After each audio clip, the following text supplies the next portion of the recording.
안녕하세요. 저는 검은 사막 스튜디오의 게임 디자인 실장 우경덕입니다. 모험가 여러분께 개발명 세이비어로 소개해드렸었던 신규 캐릭터가 세라핌이라는 정식 이름과 함께 드디어 여러분 앞에 서게 되었습니다. 지난 연회에서 처음 공개한 이후 많은 분들이 너무 기대해 주셔서 즐겁기도 하고 또 한편으로는 부담도 컸는데요. 이렇게 완성해서 모험가 여러분께 소개할 수 있게 되어서 무척 감격스럽습니다. 그럼 바로 세라핌을 소개하겠습니다. 그동안 많은 분들이 궁금해하셨던 질문입니다. 결론부터 말씀드리면 맞습니다. 모험가 여러분의 기대치가 컸던 만큼 이런 기대에 부응하기 위해 열심히 준비하였습니다. 세라핌의 주무기는 성약이란 이름의 대검이고요. 무기 손잡이 끝에 어떤 물질을 막아주고 있는 장치가 있는데 이게 바로 봉인구라는 보조무기입니다. 그리고 이 봉인구가 풀리면 세라핌이 신성력의 원천을 사용할 수 있게 되면서 몸이 변하는데요. 바로 이때 사용하는 또 다른 대검이 바로 각성무기인 단죄입니다. 세라핌은 각성 워리어의 전투 감각을 적절히 살려 익숙함 속에서도 자연스럽게 적응하실 수 있도록 구성했습니다. 기술 구성과 콤보 연계 역시 워리어와 비슷한 흐름을 갖고는 있지만 그 위에 세라핌만의 고유한 요소들을 더해 차별화를 만들었습니다. 이 부분은 세라핌의 간단한 콤보를 함께 보시면서 자세한 설명 이어가겠습니다. 세라핌이 펼치는 전투의 핵심은 연계와 막타입니다. 각 기술들이 물 흐르듯이 이어지고 그 끝에 들어가는 막타가 큰 피해를 주는 그런 구조입니다. 다만 검은 사막의 전투 특성상 몬스터의 뒤도 잡아야 하고 공격도 피해야 되고 다시 자리를 잡는 과정이 반복되기 때문에 이 연계가 끊어지는 상황이 많을 수밖에 없습니다. 그래서 세라핌에게는 이 단점을 보완하는 고유한 패시브 굳건한 의지가 있습니다. 이 굳건한 의지 패시브는 사용 중이던 연계 단계를 약 5초간 유지할 수 있다는 강력한 효과를 가집니다. 예를 들어 대열 깨기 기술로 시작하는 연계가 1, 2, 3, 4 이렇게 4개의 동작으로 이어진다고 했을 때 1번 동작만 쓰고 일단 빠졌다가 5초 안에 연계 커맨드인 우클릭을 입력하면 바로 2번 동작으로 이어집니다. 이 덕분에 세라핌은 회피기, 캔슬기, 주력기 등을 섞어가면서도 끊기지 않는 연계를 이어갈 수 있고 또 원하는 타이밍에 막타를 집어넣는 플레이도 가능합니다. 여러분이 더 이해하기 쉽도록 실제 활용하는 과정을 보여드리겠습니다.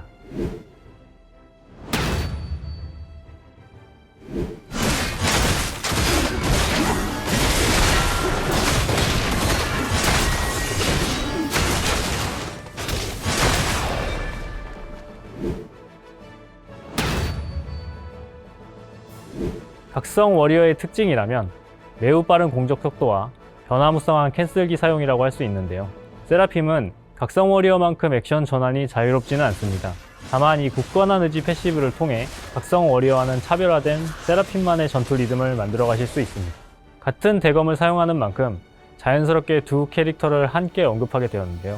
세계관 설정을 보면 둘의 차이는 더욱 분명해집니다. 세라핌의 스승은 엔슬라이고 워리어의 스승은 고엔인데요. 사실 이 두 사람은 같은 계보입니다. 바로 엔슬라가 고엔의 할아버지에게 대검술을 배운 사이이기 때문입니다. 동양적인 관점으로 보자면 세라핌과 워리어는 동문관계, 즉 사형제라고 볼 수 있습니다. 참고로 임무는 세라핌이 더 빨랐기 때문에 세라핌이 사저, 워리어가 사제입니다. 다만 거친 용병 생활로 단련된 고엔과 워리어의 대검술은 날 것 그대로의 실전 추구형 검술로 발전해 왔다면 엔슬라와 세라핌의 대검술은 신을 모시는 기사의 검술답게 좀 더 제식과 멋을 중요시하고 있다는 차이점이 있습니다. 이 부분을 중점적으로 두 캐릭터를 비교해 보시는 것도 하나의 재미 포인트가 될 수 있을 것입니다. 네, 이번 세라핌은 스칼라나 데드아이어 같은 개방 캐릭터입니다. 다만 다른 개방 캐릭터와는 다른 세라핌만의 특장점이 있는데요. 세라핌은 개방 기술을 사용한다고 해서 무기가 바뀌지 않는다는 점입니다. 처음에 설명드렸던 것처럼 기본 기술로 대검을 사용하고 개방 기술은 더욱더 강한 대검을 사용합니다. 대검 역행에 대한 모험가 여러분의 로망을 최대한 채워드리기 위한 저희의 선택으로 봐주시면 감사하겠습니다.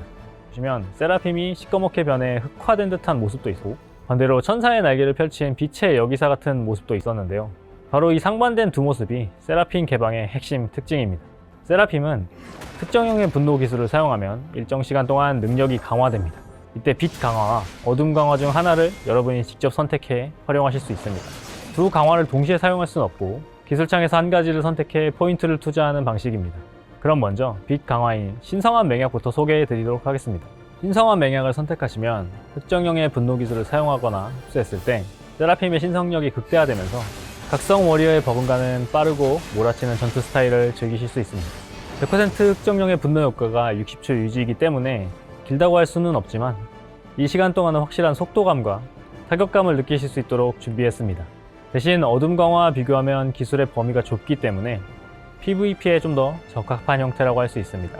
그렇다고 PVE에서 억지로 어둠 강화를 강요할 정도는 절대 아니고요. 그냥 나는 빛의 기사 플레이가 좋다 하시면 신성한 맹약으로 사냥하셔도 충분합니다.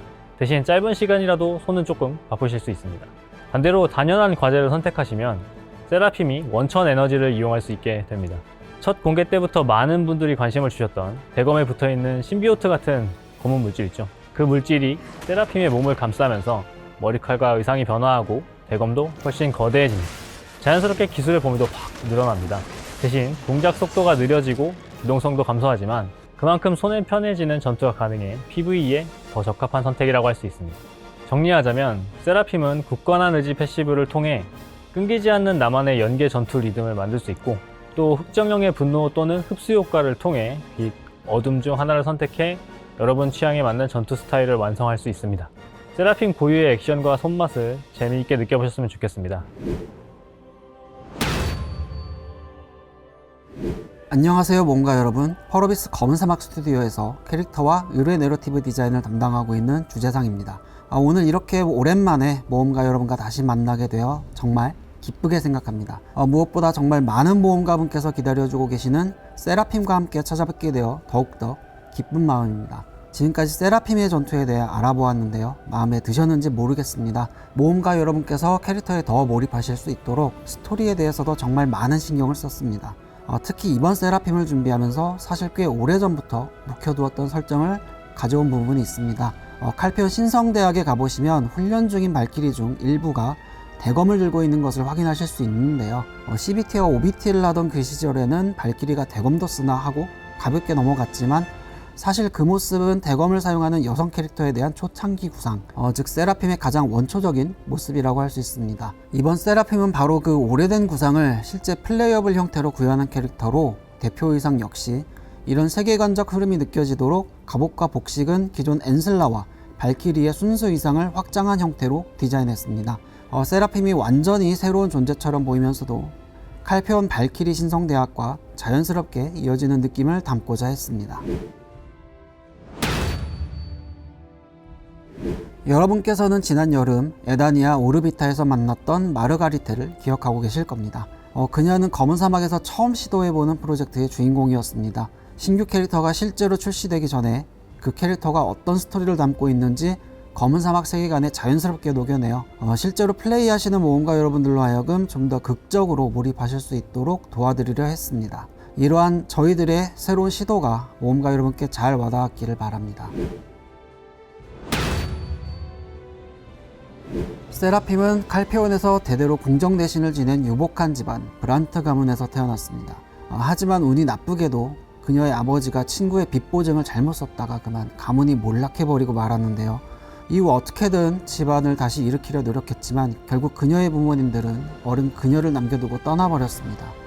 그렇게 혼자가 된 세라핌은 엘리언교에 몸을 위탁하게 됩니다. 이곳에서 추위와 배고픔을 해결할 수 있었지만 세상에 거저 주어지는 것은 없었습니다. 그녀는 신의 기사를 만들어내는 프로젝트의 실험체로 발탁되어 혹독한 실험을 견뎌내야만 했습니다. 그런 그녀에게 어떤 인연과 어떤 사건들이 기다리고 있었는지는 세이비어 오디오북과 인게임 스토리 의뢰를 통해 확인해주세요. 세라핌의 개방 의뢰는 세라핌의 전담 성우이신 안수연 성우님을 필두로 라라 역의 윤하영 성우님 등 호화 성우진이 참여한 풀더빙 스토리 의뢰로 제공됩니다. 그리고 에다니아 오르비타의 메인 의뢰에는 세라핌 모험가님들을 위한 전용 스크립트도 마련되어 있습니다. 많은 관심과 플레이를 부탁드리겠습니다. 지금까지 검은 사막의 31번째 신규 캐릭터 세라핌에 대해서 모험가 여러분과 함께 살펴보는 시간을 가졌었는데요. 이제 모험가 여러분께서 제일 궁금해하실 출시일에 대해 설명드릴 차례인 것 같습니다. 세라핌은 바로 오늘 업데이트되는 검은 사막 연구소에서 바로 만나보실 수 있게 되고요. 정식 출시일은 다음 주 수요일 12월 17일 한국 번역 업데이트를 시작으로 전국과 동시 업데이트 예정입니다. 이번 세라핌은 모험가 여러분의 칭찬을 제대로 듣고 싶어서 정말 열심히 준비했으니까요. 많이 플레이해 주시고 피드백도 많이 남겨주셨으면 좋겠습니다. 감사합니다.